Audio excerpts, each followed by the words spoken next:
মনে রাখতে হবে রজব মাস একটি সম্মানিত মাস। আল্লাহ রব্বুল আলামিন তার কালামে পাকের সূরা তওবার 36 নম্বর আয়াতে আল্লাহ পাক বলেছেন যে আমি আসমান জমিন সৃষ্টির সূচনা লগ্ন থেকেই 12টি মাস নির্বাচন করেছি এবং 12টি মাসের মধ্য থেকে 4টি মাসকে আমি বিশেষ সম্মানিত করেছি, যেই মাস হচ্ছে হারাম বা সম্মানিত মাস। ইসলামের পূর্বের থেকেই এই 4 মাসে সকল প্রকারের যুদ্ধ বিগ্রহ নিষেধ ছিল, হারাম ছিল। এমনকি জাহেলিয়াতের যুগের মানুষরাও এটা মান্য করত। অর্থাৎ সেই 4টি মাস হলো জিলকদ, জিলহজ, মুহররম, আর একটা হচ্ছে এই রজব। মাস 4টির নাম হলো কি? 3টা হলো ধারাবাহিকভাবে জিলকদ, জিলহজ, মুহররম, আর একটা হচ্ছে এই রজব মাস। এই 4টি মাসই সম্মানিত মাস, অত্যন্ত মর্যাদাশীল মাস। বিশেষ করে এই রজব মাস রাসূল করিম সাল্লাল্লাহু আলাইহি ওয়াসাল্লাম পবিত্র মাহ রমজানকে ইস্তেকবাল করার পূর্ব প্রস্তুতি গ্রহণের মাস হিসেবে আখ্যায়িত করেছেন, যে অত্যন্ত মহিমান্বিত মাস। মাহ রমজান তোমাদের নিকটবর্তী। সাহাবায়ে কেরামকে এই রজব মাস আসার সাথে সাথে হুজুর সাল্লাল্লাহু আলাইহি ওয়াসাল্লাম সতর্ক করতেন এবং বলতেন যে মাহে রমজান আসতেছে, তোমরা এখন থেকেই তোমরা মানসিকভাবে প্রস্তুতি গ্রহণ করো, তোমাদের আত্মাকে পরিশুদ্ধ করো, যেন তোমরা বিশুদ্ধ অন্তর নিয়ে মাহে রমজানকে তোমরা ইস্তেকবাল করতে পারো, স্বাগত জানাতে পারো। এবং হুজুর সাল্লাল্লাহু আলাইহি ওয়াসাল্লাম একটি দোয়া বেশি বেশি করে পড়তেন। দোয়াটি হচ্ছে আল্লাহুম্মা বারিক লানা ফি রজব ওয়া শাবান ওয়া বাল্লিগনা রমাদান।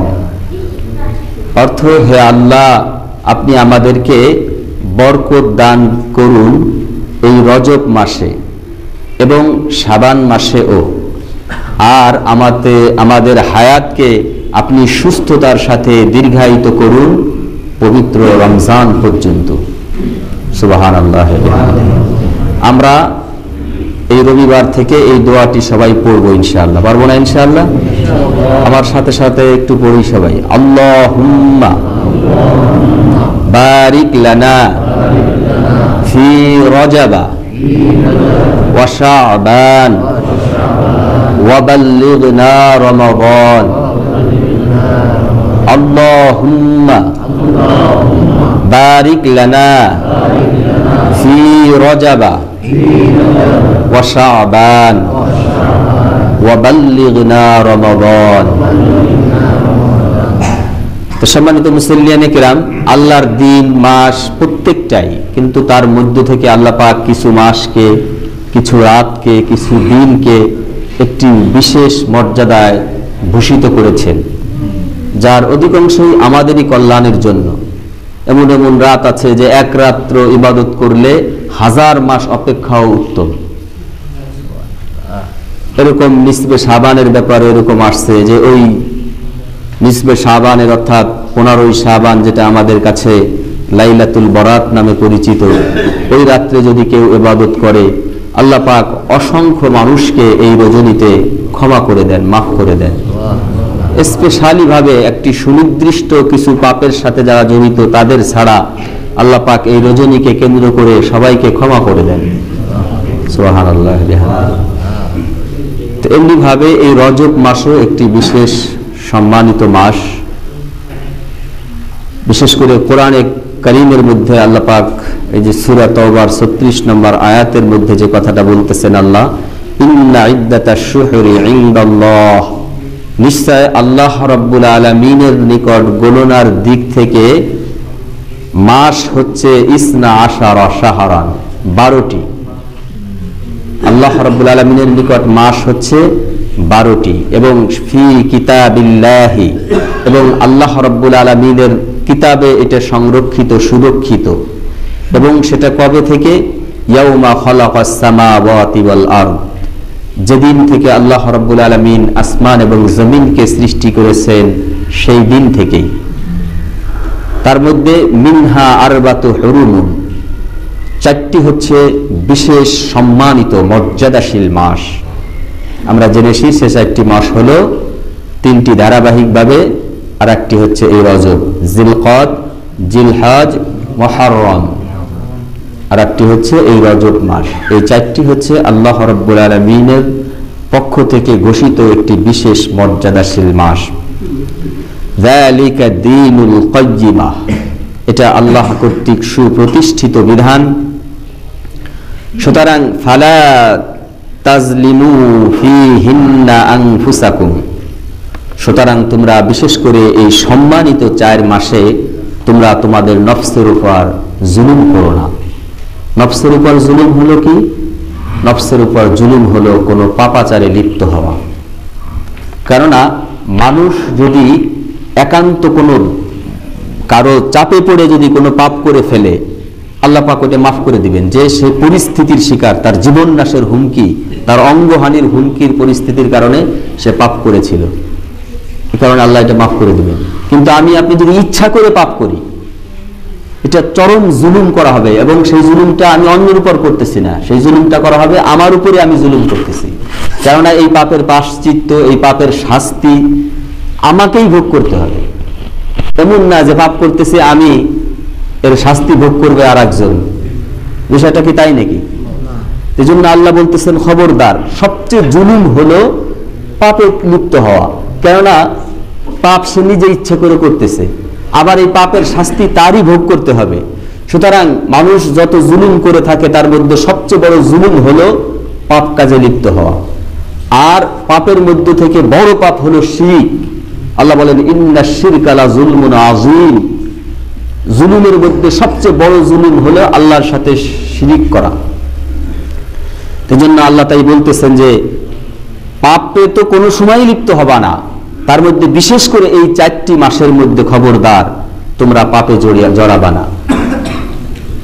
এই 4 মাসে পাপের লিপ্ত হওয়া অন্য মাসে পাপে লিপ্ত হওয়ার চাইতে বেশি জঘন্য।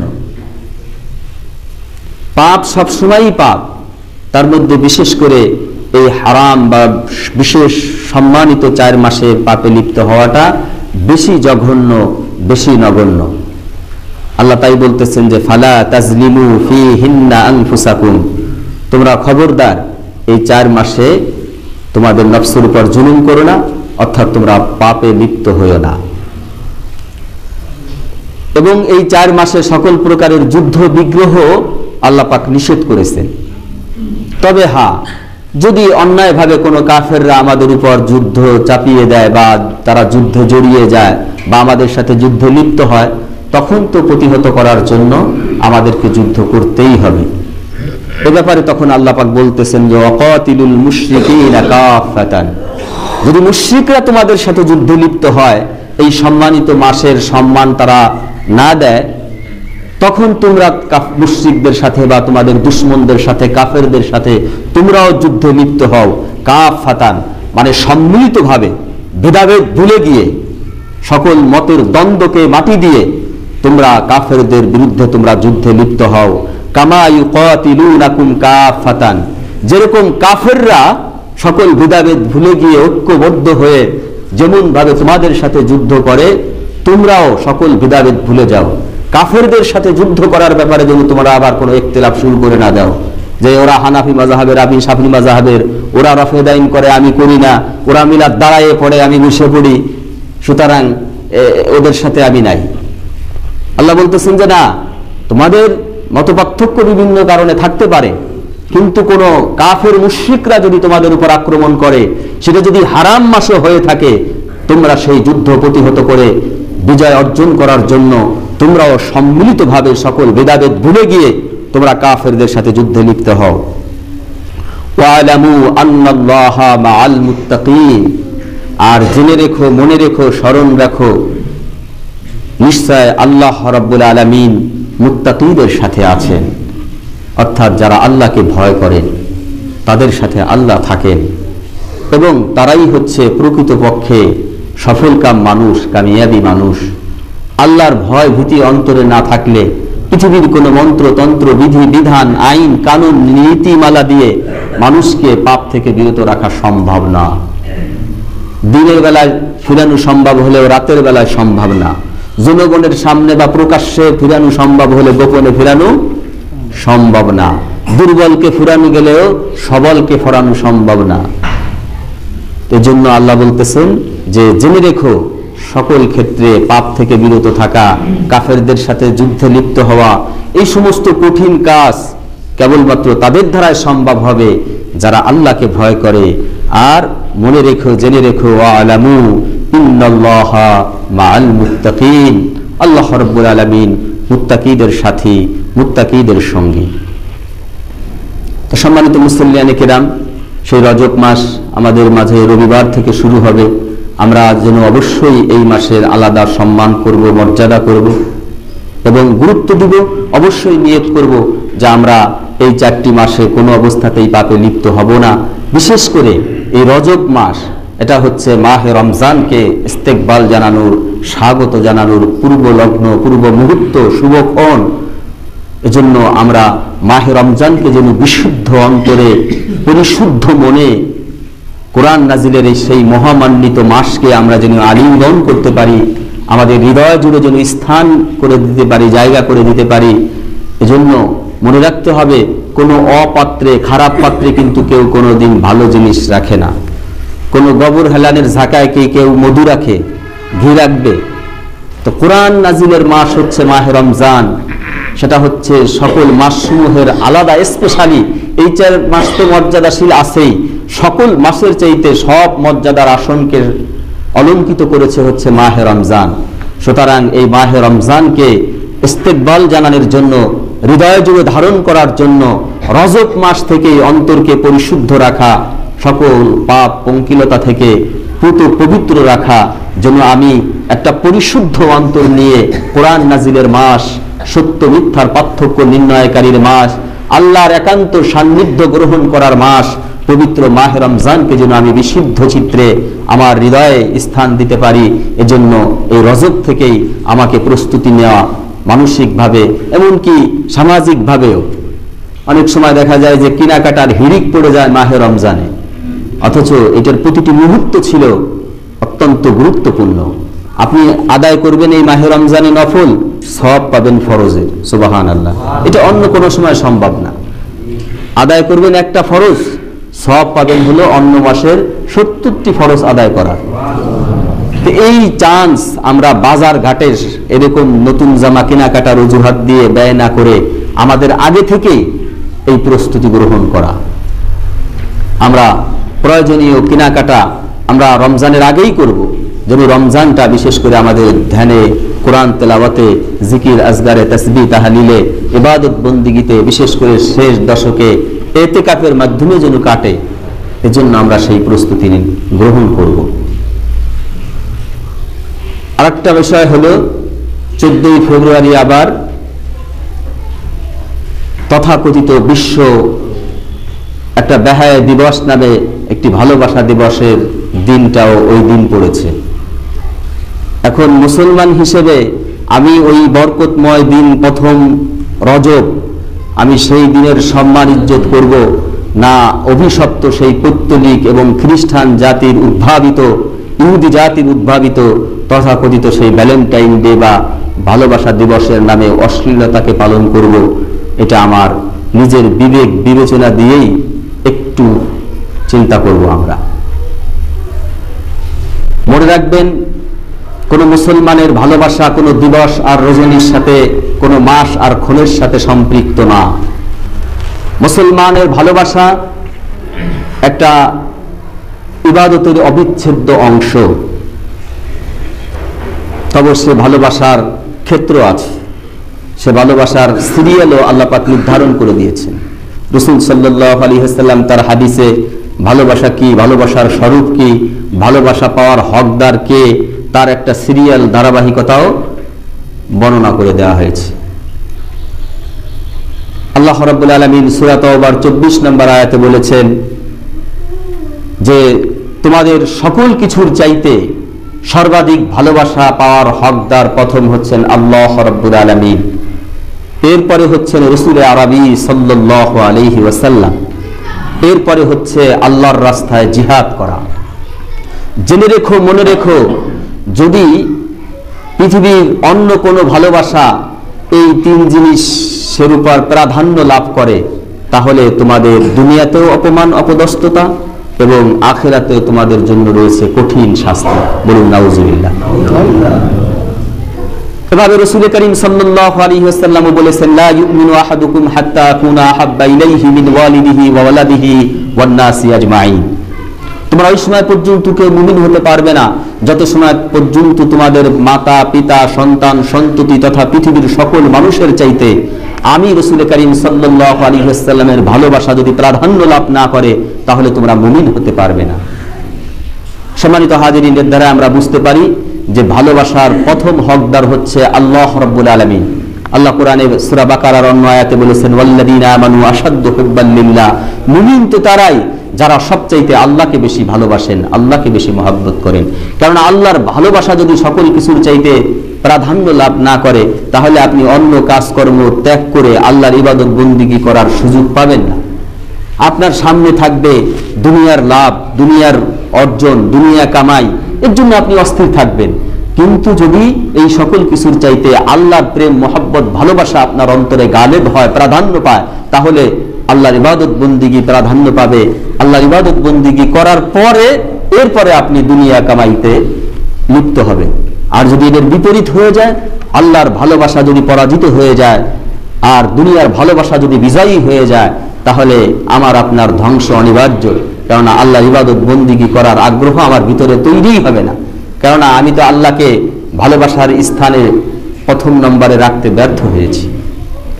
এজন্য আল্লাহ আমাদের সবচাইতে ভালোবাসা পাওয়ার প্রধান হকদার, কেননা তিনি আমাদের সৃষ্টিকর্তা, পালনকর্তা, রিজিকদাতা, সুস্থতা অসুস্থতা যাবতীয় কিছুর মালিক যেহেতু তিনি, সুতরাং তিনি সর্বাধিক ভালোবাসা পাওয়ার আমাদের হকদার। এরপরে ভালোবাসা পাওয়ার হকদার হচ্ছেন রাসূল করিম সাল্লাল্লাহু আলাইহি ওয়াসাল্লাম। কেননা তিনি তার গোটা জীবন জিন্দিগিতে আমার আপনার মুক্তি আর কামিয়াবির জন্য তার জীবন যৌবনকে উৎসর্গ করেছেন। সকল কিছুর চেয়ে তিনি উম্মতকে প্রাধান্য দিয়েছেন। তিনি জীবনের সব মুহূর্তে তার উম্মত কিভাবে মুক্তি পাবে, উম্মত কিভাবে কামিয়াব হবে, এজন্য তিনি দিন রাত সার্বক্ষণিক ফিকির করেছেন। আমরা জানি এমনকি সে আরশে আজিমে এই রজব মাসের 27 তারিখে বিশুদ্ধ মতে আল্লাহর একান্ত সান্নিধ্য গ্রহণ করেছিলেন, যেই সৌভাগ্য অন্য কোনো নবী রাসূলদের হয় নাই। একেবারে সরাসরি আরশে আজিমে আল্লাহ পাক তাকে ডেকে নিয়েছিলেন। তার চাওয়া পাওয়ার অনেক কিছু ছিল, কিন্তু তার চাওয়া পাওয়ার নিজস্ব কোনো কিছুই ব্যক্ত না করে তিনি বলেছিলেন, আসসালামু আলাইনা ওয়া আলা ইবাদিল্লাহিস সালিহিন। আমরা যেটা আত্তাহিয়াতুর মধ্যে পড়ে থাকি, এটা সেই স্মৃতিকে স্মরণ করা, চারণ করা, যে আল্লাহ পাক যখন রাসূল করিম সাল্লাল্লাহু আলাইহি ওয়াসাল্লামকে সালাম বরকতের কথা বললেন, তখন রাসূল সাল্লাল্লাহু আলাইহি ওয়াসাল্লাম বললেন, হে আল্লাহ, এই রহমত, এই বরকত শুধু আমার জন্য না, আমার সেই নেককার সালেহীন বান্দা বান্দি যারা আছে, আপনি তাদের জন্য আপনার এই রহমত বরকত মঞ্জুর করুন। বলুন সুবহানাল্লাহ। এরকম সব ক্ষেত্রে কিয়ামতের কঠিন মুসিবতের দিনে, যেই দিন চরম বিভীষিকাময় অবস্থা তৈরি হবে, প্রত্যেকে নিজেকে নিয়ে ব্যস্ত হবে। এমনকি নবী রাসূলরা পর্যন্ত নাফসি নাফসি নাফসি, আমার কি হবে, আমার কি হবে, এটাই হবে একমাত্র সেই গোটা হাসরের ময়দানের স্লোগান। সবার মুখে একই কথা, ইয়া নাফসি ইয়া নাফসি। আজ আমার কি হবে, আমার জন্য কি ফয়সালা হবে, আজ আমার জন্য জান্নাতের ফয়সালা হয় নাকি জাহান্নামের ফয়সালা হয়। আল্লাহ সেদিন কহ্হার নাম যখন ধারণ করবে, মানুষ তখন ভয়ে ভীত হয়ে পড়বে। কেউ কারো দিক তাকানোর মতন কোনো ফুসরত পাবে না, সুযোগ পাবে না। এমন কঠিন দুর্যোগময় মুহূর্তে, যেদিন পিতা সন্তানের পরিচয় দিবে না, সন্তান পিতার পরিচয় দিবে না। ইয়াউমা ইয়াফিরুল মারউ মিন আখিহি ওয়া উম্মিহি ওয়া আবি, এরকম ভাই ভাই থেকে ভাগবে, মা সন্তান থেকে ভাগবে, সন্তান মায়ের থেকে ভাগবে। সবাই নিজেকে নিয়ে যখন ব্যস্ত হয়ে পড়বে, সেই কঠিন বিভীষিকাময় মুহূর্তে রাসূল আরবি সাল্লাল্লাহু আলাইহি ওয়াসাল্লাম সিজদায় পড়ে খুব কঠিন ভাবে আল্লাহ রাব্বুল আলামিনের দরবারে কান্নাকাটি করবেন আর বলবেন, রব্বি হাবলি উম্মতি, রব্বি হাবলি উম্মতি। হে আমার রব, হে আমার প্রতিপালক, আমার উম্মতের কি হালাত হবে, আমার উম্মত কি নাজাত পাবে, আমার উম্মত কিভাবে মুক্তি পাবে। এইভাবে রাসূল করিম সাল্লাল্লাহু আলাইহি ওয়াসাল্লাম কিয়ামতের ময়দানে আমাদের কথা ভুলবেন না। এই দৃষ্টিকোণ থেকে রাসূল করিম সাল্লাল্লাহু আলাইহি ওয়াসাল্লাম আমার পিতামাতা সন্তান সন্ততির চাইতে বেশি ভালোবাসা পাওয়ার হকদার, ঠিক কিনা? সুতরাং আমার ভালোবাসা পাওয়ার দ্বিতীয় হকদার আল্লাহর পরেই হচ্ছেন আমার রাসূল সাল্লাল্লাহু আলাইহি ওয়াসাল্লাম। এরপরে ভালোবাসা পাওয়ার হকদার হচ্ছে আমার মা। কেননা আমার এই দুনিয়াতে আসার পিছনে সবচাইতে বেশি ত্যাগ, কুরবানি, নিজের জীবনের ঝুঁকি নিয়ে যে মেহনত করেছেন তিনি হচ্ছেন আমার মা। এজন্য আল্লাহ এবং আল্লাহর রাসূলের পরে সবচাইতে ভালোবাসা পাওয়ার হকদার হচ্ছেন কে? নাকি বান্ধবী? বান্ধবীরা বেশি হকদার না? জীবন দিয়ে দেয় কতজন, আহারে 21 খায় 20 খায়, কত কিছু করে, নাউজুবিল্লাহ। আমার যুবক ভাইয়েরা, মনে রাখতে হবে বাস্তবতাকে। এই বাস্তবতাকে যদি এড়িয়ে যায় আমার চাইতে নেমক হারাম আর কেউ হবে না। ভালোবাসা ইবাদতের অবিচ্ছেদ্য অঙ্গ। এই ভালোবাসা এটা নির্ধারিত নিয়ম কানুন ইসলাম বর্ণনা করে দিয়েছে। এর পরবর্তী ভালোবাসা পাওয়ার হকদার হচ্ছে আমার পিতা। কেননা তিনিও মাথার ঘাম পায়ে ফেলে তার জীবনের সকল স্বপ্ন সাধনা আমার উন্নয়নের জন্য, আমার ভালোর জন্য তিনি ব্যয় করে থাকেন। নিজের সুবিধার কথা চিন্তা করেন না, বরং তার সন্তান সন্ততি কিভাবে বর্তমানে ভালো থাকবে, ভবিষ্যতে ভালো থাকতে পারে, এজন্য তার কুরবানি যা আছে সব তিনি উজাড় করে দেন। এজন্য আমার পরবর্তী ভালোবাসা পাওয়ার হকদার হচ্ছে আমার পিতা। এইভাবে ইসলাম ভালোবাসার ধারাবাহিকতা নির্বাচন করে দিয়েছেন। এরপরে আমার দাদা দাদি, নানা নানি, খালা ফুফু, চাচা মামা, এরা পরবর্তীতে আমার উন্নয়নের জন্য, আমার সুস্থতার জন্য, আমার শৈশবের কথা একটু চিন্তা করেন। তারা আমার লালন পালনের পিছনে কত ত্যাগ এবং কুরবানি তারা করেছেন। এজন্য পরবর্তী ভালোবাসা পাওয়ার হকদার হচ্ছে ধারাবাহিকভাবে তারা। এভাবে আত্মীয়তার রিলেশন, রক্তের সম্পর্ক যাদের রয়েছে, আত্মীয়তার সম্পর্ক যাদের সাথে রয়েছে, পরবর্তী পর্যায়ে আমার ভালোবাসা পাওয়ার হকদার হচ্ছে আমার স্ত্রী, যার সাথে ভালোবাসা নিবেদন করা আমার ইবাদতের মধ্যে গণ্য হবে। কিন্তু আমি কোনো বেগানা নারীর প্রতি যদি দৃষ্টি আপাত করি, আমার জিনার ব্যভিচারের গুনাহ হবে। কোনো বেগানার প্রতি, নারীর প্রতি দৃষ্টি দেওয়া হচ্ছে চোখের গুনাহ, তার সাথে কথা বলা হচ্ছে মুখের গুনাহ, তাকে স্পর্শ করা হচ্ছে হাতের গুনাহ, তাকে উদ্দেশ্য করে পা বাড়ানো হচ্ছে পায়ের জিনা, এবং তাকে নিয়ে কল্পনা করা হচ্ছে অন্তরের জিনা। সবগুলো জিনার অন্তর্ভুক্ত, নাউজুবিল্লাহি মিন যালিক।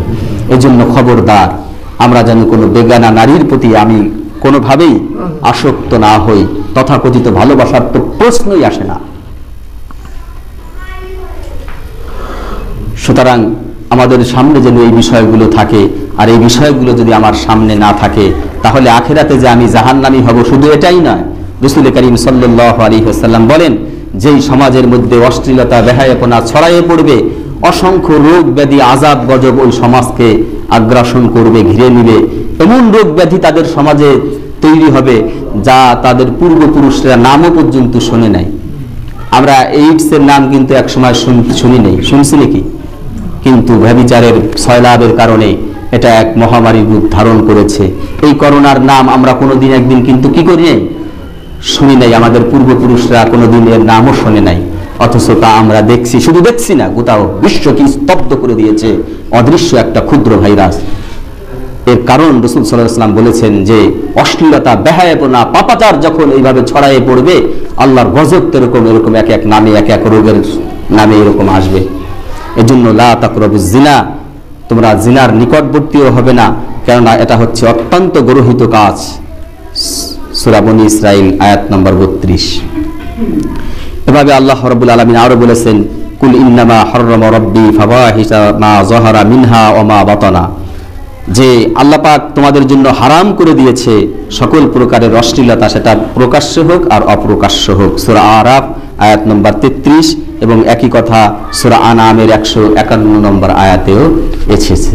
তো সম্মানিত মুসল্লিয়ানে কেরাম, এজন্য আমাদের প্রতিজ্ঞা হোক যে রমজানের পূর্ব প্রস্তুতি গ্রহণের মাস রজব সমাগত, এবং সেটা সেই 14 ফেব্রুয়ারি, পহেলা রজব। আমরা যেন ওই দিন এই রজব মাসকে সম্মানের সাথে ইস্তেকবাল জানাতে পারি। আর রাসূল সাল্লাল্লাহু আলাইহি ওয়াসাল্লাম যে দোয়া আমাদেরকে শিক্ষা দিয়েছেন, এই দোয়া আমরা রমজান আসার আগ পর্যন্ত সকলে দিল থেকে মন থেকে পড়ব। আল্লাহুম্মা বারিক লানা ফি রজব ওয়া শাবান ওয়া বাল্লিগনা রমাদান। এবং 14ই ফেব্রুয়ারি নামক তথাকথিত যে ভ্যালেন্টাইন ডে, এটা ইউরোপে পৌত্তলিকদের প্রথম আবিষ্কার, কিন্তু খ্রিস্টান ধর্মের নিজস্ব কোনো যেহেতু সক্রিয়তা নেই, তখন ওরা সেই পৌত্তলিকদের সেই ভ্যালেন্টাইন ডেটাও ওরাও গ্রহণ করেছে, সেটা আমাদের দেশে সাপ্লাই করেছে কিছু আল্লাহর দুশমন আর ইহুদি খ্রিস্টানদের দালাল। কোনো মুসলমানদের সাথে এর সাদৃশ্য বা কোনো সম্পর্ক থাকতে পারে না। আমি মনে করি এটা কোনো মানুষেরও 14ই ফেব্রুয়ারি তথাকথিত ভালোবাসা দিবসের সাথে সম্পর্ক থাকার কথা না, কেননা ভালোবাসা কোনো দিবস রজনীর সাথে সম্পর্ক না। ভালোবাসা কোনো দিবস ক্ষণের সাথে সম্পর্ক হয় কুকুর সহ কিছু নিকৃষ্ট প্রাণীর, ওদের ভালোবাসা উদয় হয় কালকাতি মাসে, আবার চলে যায় তা চলে গেলে। আমরা আশরাফুল মাখলুকাত, আমরা মানুষ, আমরা কুকুর বা কোনো জীব জানোয়ার না। আমাদের ভালোবাসা বৈধ প্রক্রিয়ায় থাকবে অবিরাম, এবং সেটা নির্ধারিত নিয়ম অনুযায়ী, সিরিয়াল অনুযায়ী। আল্লাহ রাব্বুল আলামিন যদি এই বাস্তবতাকে আমাদেরকে উপলব্ধি করে জীবনকে তার রিজামুন্দিয়ার সন্তুষ্ট মোতাবেক যাপন করার তৌফিক দান করেন, আমিন।